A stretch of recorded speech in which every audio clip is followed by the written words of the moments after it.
தீராத சளி அப்படின்னு நம்ம எதை வந்து நம்ம சொல்கிறோம் அப்படின்னா, சளி வந்து திடீர்னு பிடிக்குது, ஒரு வாரம் 2 வாரத்தில் அது வந்து கிளியர் ஆயிடுது. இல்லை ஒரு சில பேர்த்துக்கு 3 நாளில் கிளியர் ஆயிரும்.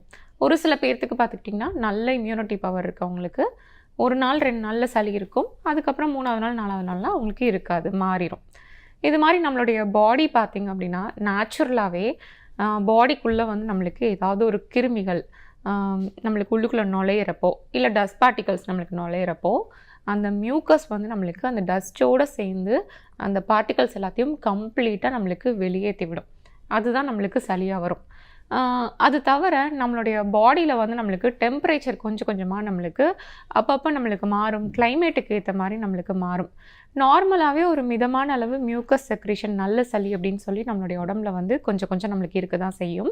அது நார்மலாக இருக்க வரைக்கும் நம்மளுக்கு எந்த பிரச்சனையும் இது பண்ணாது.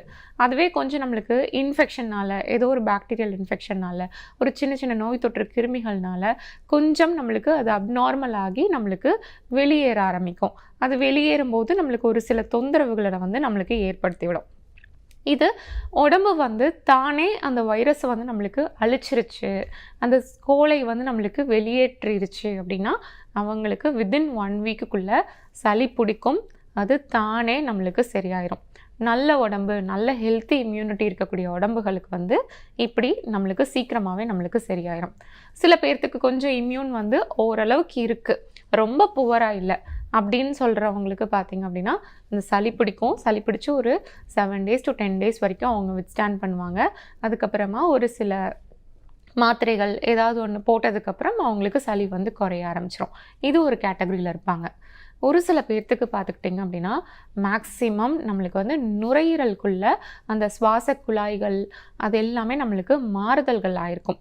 அதில் ஏதாவது பிரச்சனைகள் இருக்கும். சில பேர்த்துக்கு வந்து லங் ஃபீல்டு வந்து நல்லா கிளியராக இருக்கும், ஆனால் சுவாச குழாயில் வந்து சுருக்கங்கள் இருக்கும்.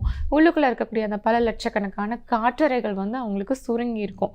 அந்த மாதிரி ஸ்டேஜில் பார்த்திங்க அப்படின்னா அவங்களுக்கு வீசிங் தொந்தரவு, நாள்பட்டு உள்ளுக்குள்ளே வந்து சளி வந்து தேங்கி இருக்கிறது, சளி சில பேர்த்துக்கு வந்து அப்படி வறண்டு போய் வறட்சியாகி கெட்டியாகி ஒரு மாதிரி உள்ளுக்குள்ளே வந்து பிசு பிசுன்னு இருக்கும் ஒரு சில பேர்த்துக்கு.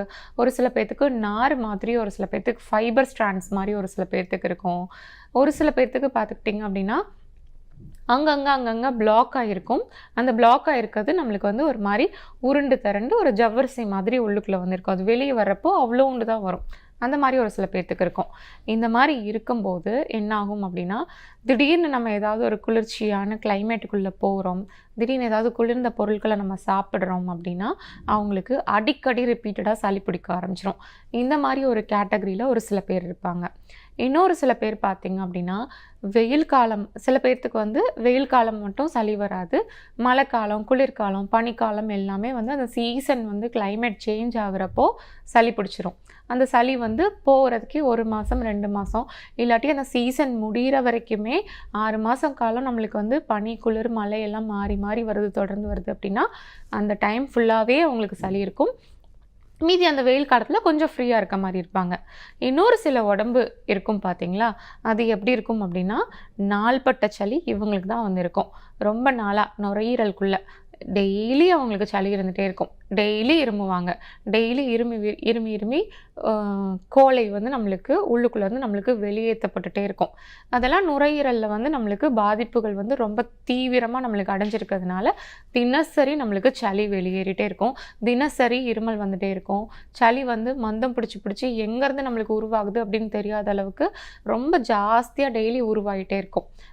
இந்த மாதிரி இருக்கவங்களுக்கு நாள்பட்ட சளி இந்த மாதிரி வரவங்களுக்கு பார்த்திங்க அப்படின்னா நுரையீரல், சுவாச குழாய் வந்து முடியக்கூடிய அந்த பல லட்சக்கணக்கான காற்றறைகள் அது எல்லாமே நம்மளுக்கு பாதிக்கப்பட்டிருக்கும். அதில் இருக்கக்கூடிய ஒவ்வொரு செல்ஸும் நம்மளுக்கு பாதிக்கப்பட்டிருக்கும். அதனால அதெல்லாம் சுருங்கி இருக்கும். அது சுருங்கி விரிகிற தன்மை வந்து நம்மளுக்கு இழந்து போய் நம்மளுக்கு இருக்கும். அப்படி இருக்கிறப்போ மூச்சு திணறல் வந்து நம்மளுக்கு வர ஆரம்பிச்சிடும்.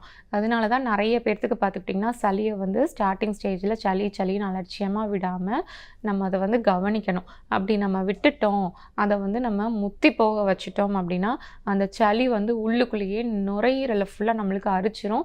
நுரையீரலுடைய அந்த பகுதிகள், நுரையீரலில் இருக்கக்கூடிய அந்த ஒவ்வொரு செல்களையும் நம்மளுக்கு அழிச்சிடும். அது அழிச்சது அப்படின்னா அந்த செல்ஸே வந்து நம்மளுக்கு ஸ்ட்ரக்சரே உருமாறிடும். அதோடைய ஷேப்பு, அதோட அந்த அந்த தன்மை எல்லாமே நம்மளுக்கு மாறி போயிடும். அது மாறி நம்மளுக்கு வந்து தேன் அடைலாம் எப்படி இருக்குது அந்த மாதிரி ஒரு சில பேர்த்துக்கு இருக்கும். ஒரு சில பேர்த்துக்கு நாராக ஒரு சில பேர்த்துக்கு இருக்கும். ஒரு சில பேர்த்துக்கு ஃபைப்ராட்டிக் ஸ்ட்ராண்ட்ஸ் மாதிரி ஒரு சில பேர்த்துக்கு இருக்கும். ஒரு சில பேர்த்துக்கு அங்கங்கே முடிச்சு மாதிரி ஸ்கார் மாதிரி லங்ஸில் வந்து ஃபார்ம் ஆகிருக்கும். இந்த மாதிரி பிரச்சனைகள்லாம் அவங்களுக்கு ஏற்படுத்தி விட்டுருச்சு அப்படின்னா வீசிங் ஆஸ்மா நாள்பட்டு அவங்களுக்கு வர ஆரம்பிச்சிடும். வீசிங் ஆஸ்மா அவங்களுக்கு வர ஆரம்பிச்சிருச்சு அப்படின்னா அவங்க மூச்சு விடும்போது கொருன்னு சவுண்டு கேட்க ஆரம்பிக்கும். அதே மாதிரி உள்ளுக்குள்ளே சளி வந்து சிக்கிட்டு இருக்கும். அந்த சளி வந்து இழுத்துக்கிட்டே இருக்கும். கொருன்னு நம்மளுக்கு சவுண்டு வெளியே கேட்கும். உள்ளுக்குள்ளே அந்த சளி வந்து நம்மளுக்கு இழுத்துட்டு அது வெளியே வராமல் உள்ளுக்குள்ளே இருந்து நம்மளுக்கு சிரமப்பட்டுட்டு இருக்கோம். அப்படி வெளியே வர்றதுக்கு வாய் ஓயாமல் இருமுனாங்க அப்படின்னா இவ்வளோண்டு ஜவ்வரிசி மாதிரி கொஞ்சோண்டு சளி வந்து வெளியே வரும். முழுமையான அளவு சளி வெளியே வராது. சளி வெளியே வந்துருச்சு அப்படின்னா ரொம்ப ஃப்ரீயாக இருக்க மாதிரி அவங்களுக்கு இருக்கும். சில பேர்த்துக்கு என்ன ஆகும், ரொம்ப இருமி அந்த இருமல் ரிஃப்ளெக்ஸ் மூலமாக வேகஸ் நர்வ் டக்குன்னு நம்மளுக்கு ஸ்டிமுலேட் ஆகி வாமிட் வர ஆரம்பிச்சிடும். அப்போது இருமி கொஞ்சம் சளியை வந்து முழுங்கி வச்சுருப்பாங்க வயிற்றுக்குள்ளே. அந்த வாமிட்டோடு சேர்த்து அந்த வயிற்றுக்குள்ளே இருக்கக்கூடிய சளியும் நம்மளுக்கு வெளியேறி வர ஆரம்பிச்சிடும். அப்படி வெளியேறி வந்துருச்சுன்னா பாதி பேர்த்துக்கு அது வந்து ஃப்ரீயாக இருக்கும். பாதி பேர்த்துக்கு அது வெளியேற்ற தெரியல அப்படின்னா அடுத்தடுத்து அவங்களுக்கு மந்தம் பிடிச்சிட்டு சளி வந்து திரும்ப அவங்களுக்கு நாள் கணக்காக அவங்களுக்கு இருந்துகிட்டே இருக்கும். இது மாதிரி ஆஸ்மா இதெல்லாமே நம்மளுக்கு வந்துருச்சு அப்படின்னா பின்னாடி வந்து நம்மளுக்கு என்ன ஆகும்னா நாள்பட்டு பார்த்திங்கன்னா நுரையீரல் வந்து சுருங்கி விரிகிற தன்மையை இழந்து போயிடும். அது தன்மை இழந்ததுக்கப்புறம் என்னாகும், மேல் மூச்சு வாங்க ஆரம்பிக்கும். திடீர்னு நைட்டு மூச்சு பிடிச்சிக்கும்.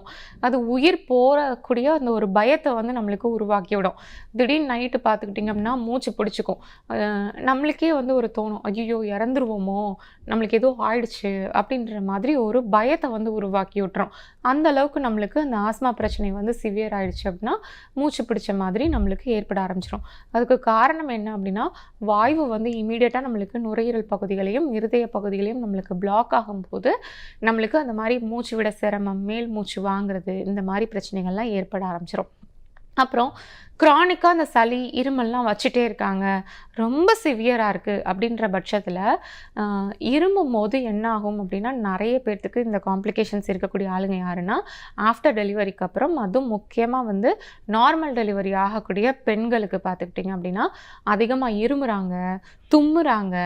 அதே மாதிரி கொஞ்சம் ஃபோர்ஸாக வந்து தும்மல் போடுறாங்க, கொஞ்சம் ஃபோர்ஸாக இருமுனாங்க அப்படின்னாவே பின்னாடியே நம்மளுக்கு வந்து யூரின் வந்து நம்மளுக்கு கசிய ஆரம்பிச்சிடும். ஸோ அதனால அவங்க வந்து இருமும்போது தும்மும்போது ரொம்ப அன்கம்ஃபர்டபுளாக ஃபீல் பண்ணுவாங்க. ரெஸ்ட் ரூம் போயிடுவாங்க. ரெஸ்ட் ரூம் போயிட்டு அதுக்கப்புறம் தான் வந்து இருமுறது தும்முறது அப்படின்னாவே ரெஸ்ட் ரூம் ஓடிடுவாங்க. அதனால அவங்களுக்கு வெளியே போகிறதுக்கு எங்கேயுமே சலிச்சுட்டு வெளியே போக மாட்டாங்க. அந்த மாதிரி ஒரு கஷ்டத்தை வந்து ஃபேஸ் பண்ணிகிட்டு இருப்பாங்க. இது எதனால் அப்படின்னா நம்மளுக்கு டெலிவரி அப்போது வந்து டெட்ரோசா மசில்ஸ் வந்து நம்மளுக்கு வீக் ஆயிரும்.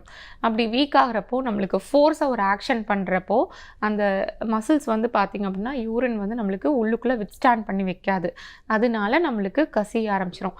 ஸோ இது மாதிரி நாள்பட்டு க்ரானிக்காக இருமல் இருக்குது அப்படின்னா நிறைய பெண்கள் இந்த மாதிரி ஒரு பிரச்சனையை வந்து ஃபேஸ் பண்ணிகிட்டு இருப்பாங்க. இந்த மாதிரி ப்ராப்ளம் இருக்குது, ஆஸ்மா இருக்குது, தீராத ஆஸ்மா நாள்பட்டு இருக்குது, வருஷக்கணக்காக ஆஸ்மா இருக்குது, தினசரி நான் இன்ஹேலர் எடுத்துகிட்ருக்கேன், இன்ஹேலர் எடுக்காத நாளே கிடையாது இப்படின்றவங்களுக்கு ஆருஷ் ஹெர்பல் மருத்துவமனையில் நல்ல மூலிகை சிகிச்சை மருந்துகள் கொடுக்குறோம். அதை சாப்பிட்டுட்டு வந்தோம் ரெகுலராக ஒரு 3 to 6 months சொல்கிற வரைக்கும் கரெக்டாக ஃபாலோ பண்ணிட்டு வந்தீங்க அப்படின்னா ஆஸ்மாலேருந்து கம்ப்ளீட்டாக நம்ம ரெக்கவர் ஆகி வெளியே வந்துடலாம். அது திருப்பி வராமல் இருக்கிறதுக்காக நம்மளுடைய லைஃப் ஸ்டைல் மாடிஃபிகேஷன்ஸ், நம்மளுடைய வாழ்வியல் முறைகள், என்னென்ன ஃபுட் எடுத்துக்கலாம், என்னென்ன ஹெல்த்தியான ஃபுட் எடுத்துக்கலாம், எதெல்லாம் நம்ம தவிர்த்துக்கிட்டால் நம்ம இது வந்து திருப்பி வராமல் பார்த்துக்கலாம் இப்படின்றத நம்ம தெளிவாக நம்ம முறையாக அவங்களுக்கு கற்றுக் கொடுத்துட்டோம் அப்படின்னா ஆஸ்மா பிரச்சனையிலேருந்து நிரந்தரமாக வெளியே வந்துடலாம். இன்ஹேலர் எடுத்துக்க வேண்டிய அவசியம் கிடையாது. ஒரு தடவை நல்ல சிகிச்சை எடுத்துக்கிட்டோம் அப்படின்னாவே பரிபூர்ணமாக சரியாயிட்டு திருப்பி வராமலும் இருக்கும். நான் திருவள்ளூர் கோவர்தன் பேசுகிறேன். எனக்கு ஈசிங் இருந்தது. 9 வருஷமாக ஈசிங்கில் பல்வேறு மருத்துவமனைகள் சிகிச்சை பெற்றேன். ஒரு நாளைக்கு 3 இன்ஹேலர் வந்து காலையிலும் மாலையிலும் எடுத்து வந்தேன். தற்போது வரை குணமாகவில்லை. தற்போது 1 மாதம்தான் ஆகிறது அருஷ் மருத்துவமனை வந்து. இப்போது 1 மாதத்திற்கெல்லாம் 2 முறை தான் இன்ஹேலர் எடுத்தேன். சாதாரணமாக இருந்தால் இன்ஹேலர் எடுக்க வேண்டிய அவசியம் இல்லாமல் மழையில் நனைந்ததாலும் இன்னொரு 2 வாட்டி நான் எடுத்தேன். தலைபாரம் நிறைய இருக்கும் முன்னாடி.